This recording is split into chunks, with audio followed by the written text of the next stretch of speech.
Good morning বন্ধুরা, কেমন আছো তোমরা সবাই? আশা করি সবাই ভালো আছো। Welcome back to my channel. আমি জয়ন্তী চলে এলাম আমার ব্লগিং ভিডিও চ্যানেলের তৃতীয় দিনে। তো আজকে হচ্ছে সোমবার, ছেলের স্কুল আছে। ছেলেকে সকাল সকাল দেখতে গেলে ছেলের সকালে টিফিন ব্রেকফাস্ট সবই করে দিলাম। এখন ছেলেকে ডাকছি, ছেলে অনেকক্ষণ ধরেই ডাকছি, ছেলে উঠছে না। সকালবেলা বুঝতে পারছে বাচ্চাদের ঘুম মোটেই ভাঙতে চায় না, কিন্তু কিছু করার নেই। গাড়ি দাদু এসে যদি আমাকে ডাকতে দেরি হয় আমাকে বকুনিটা শুনতে হবে। চলো এখন ওকে একটু ডেকে নিই, তারপরে কথা বলছি। এ ওঠ, কি রে বাবু, কখন থেকে ডাকছি? ওঠো সোনা, গাড়ি দাদু চলে আসবে, গিয়ে বকুনিটা শুনবি, খুব ভালো করে বকুনিটা শুনবি। ওই যারা একজন ঘুমাচ্ছে। তো আমার জীবন খুব ভালোই কাটছে, কিছু বলার নেই। তো চলো, এইভাবে মনে হয় না ওকে ডাকলেও উঠবে। ক্যামেরাটা অফ করে ওকে ধরে বেঁধে আমাকে এখন ডাকতে হবে। চলো ভিডিওটি দেখতে থাকো, আমি ওকে রেডি করে স্কুলে পাঠিয়ে তারপরে কথা বলছি।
রেডি করে দিয়েছি, সোনা বাবা এখন বেরিয়ে আছে। আর এই যে এখন গাড়ির মাইনেটা নিয়ে বেরোচ্ছি। আজকে গাড়ির মাইনেটা দেবো। দাদু মনে হয় কাজে গেছে, দরজা আটকায়নি। চলো চলো চলো, দরজা খুলে রেখে গেছে। তো চলে আসবে, গাড়ির টাইম হচ্ছে 6:50। তো এই যে চলো রাস্তায় গিয়ে দাঁড়াই, একে পৌঁছে দিয়ে আসি। একে স্কুলে পাঠিয়ে দিলে আমি সব থেকে বড় ভারমুক্ত হয়ে যাব। একে এর স্কুল চালু থাকলে একে স্কুলে পাঠানোটাই মানে মেইন কাজ। জয় মা, চলো বাবা। আর কালকে ওর জুতোটা আমি ধুতে পারিনি কালকে, কারণ সারা দিন বৃষ্টি হয়েছে। টিপ টিপ টিপ টিপ করে শুকাবে কি না শুকাবে সেই কথা ভেবে আর ধোয়া হয়নি। জুতোটা হালকা একটু নোংরা হয়েছে। আর মোজাটাই আমি দেখিনি, মোজাটা এর আগের দিন ওকে আমি ডোনাট পাঠিয়েছিলাম স্ট্রবেরি ফ্লেভারের, তো একটু হালকা পিঙ্ক কালার ছিল। জুতোতে কী করে লাগিয়েছে আমি সেটা বুঝতে পারছি না। জুতোতে এই যে পেছনটাতে এখন দেখছি লাগিয়েছে কালারটা।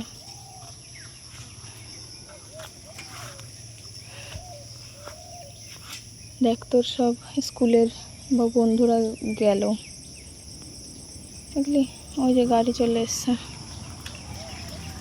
গিয়ে উঠে পড়বে একটা। কেন জানি না, ও বাড়ি থাকলে অবশ্যই সমস্ত বাচ্চারাই একটু বিরক্ত করে, বাট যখন স্কুলে চলে যায় অনেকক্ষণের জন্য বাড়িতে থাকে না, ভালো লাগে না। মনে হয় কখন বাড়ি আসবে কখন বাড়ি আসবে। তো এখন ওর বাড়ি আস্তে আস্তে 10:30 বেজে যাবে। আর ওর কি বলবো, সারা বছরই সকালে স্কুল। বেচারা যে একটু শীতকালে বলো, গরমকালে বলো, গরমকালে দেখো সারা রাত সেরকমভাবে গরমে ঘুম আসে না, ভোরবেলাটা একটু ঘুম আসে সবার, যাদের বাড়িতে মানে আমাদের মতন যারা মিডল ক্লাস ফ্যামিলি, এসি ফেসি নেই। মানে কি বলবো আর, ভূতের মুখে রাম নাম। তো ভোরবেলার দিকটাতে একটু মানে ঘুমটা আসে, আর ভোরবেলাতেই ওর উঠে যেতে হয়। তাও তো এখন মানে আজকের থেকে টাইম করেছে তোমার হচ্ছে 6:50, কারণ স্কুল স্টার্টিং হচ্ছে 7:30 থেকে। আর এই মানে এর আগে যেগুলো ছিল সেটা হচ্ছে স্কুল চালু হতো 6:30 থেকে, আর গাড়ি আসতো 5:45-এ। তো উঠতে চাইতো না, অনেক যুদ্ধ করে ওকে ওঠাতে হতো। চলো, পাঠিয়ে দিয়েছি, এখন ফটাফট কাজগুলো করে নিই, আবার রান্নাও চাপাতে হবে। ও আসার আগে রান্নাটা কমপ্লিট করার ইচ্ছা আছে, কারণ প্রতিদিন তাই করি, না হলে এসে বেচারা খিদে পেয়ে যায়। আর এসে মানে ও আস্তে আস্তে যদি আমি রান্নাটা না কমপ্লিট করি, ও বেচারা আসে, ওর সাথে একটু আমি সময় কাটাতে পারি না, আমার তখন রান্নাঘরে ব্যস্ত থাকতে হয়। তো চলো, আর বেশি কথা বলবো না, ভিডিওটি কন্টিনিউ করতে থাকো, আমি ততক্ষণ বাড়ির কাজগুলো করে নিই। তো বন্ধুরা, সমস্ত কাজ কমপ্লিট করে তো চলে এসেছি। তো অনেকক্ষণ শুয়েছিলাম, ভালো লাগছিল না। আর কি বলবো তোমাদের, এত পরিমাণে গরম সকালবেলাতেই, মানে ধারণার বাইরে, বিভৎস গরম। রোদ ওঠেনি, কিন্তু এটা মানে এই গরমটা আলাদা। মানে রোদ উঠলে সেই গরমটা মনে হয় এর থেকে কম কষ্টদায়ক। এই গরমটা যে এত বিরক্তিকর আর এত অসহ্য, কি বলবো আর। তো খানিকক্ষণ শুয়েছিলাম, শুয়ে থেকে তারপরে ভাবলাম যে না, ব্লগটা স্টার্টিং যখন করেছি, ব্লগটা শেষ করে দেওয়া দরকার। তো এখন আমি রান্না বান্না করবো। প্রতিদিনকার কাজ, ওই একই কাজ দেখাতে ভালো লাগে না। তো এইভাবেই দেখা যাক। সামনে রথযাত্রা আসছে, হয়তো সেদিনকে একটা স্পেশাল ব্লগ হতে পারে। তো ভিডিওটি কন্টিনিউ করতে থাকো, আর ভিডিওটি যদি ভালো লেগে থাকে অবশ্যই একটা লাইক করে, কমেন্ট করে, আমার চ্যানেলটিকে সাবস্ক্রাইব করে আমার পাশে থেকো। আর ভিডিওটি শেষ পর্যন্ত দেখার জন্য তোমাদেরকে অনেক অনেক ধন্যবাদ। তো চলো, ভালো থেকো সবাই, সুস্থ থেকো, টাটা।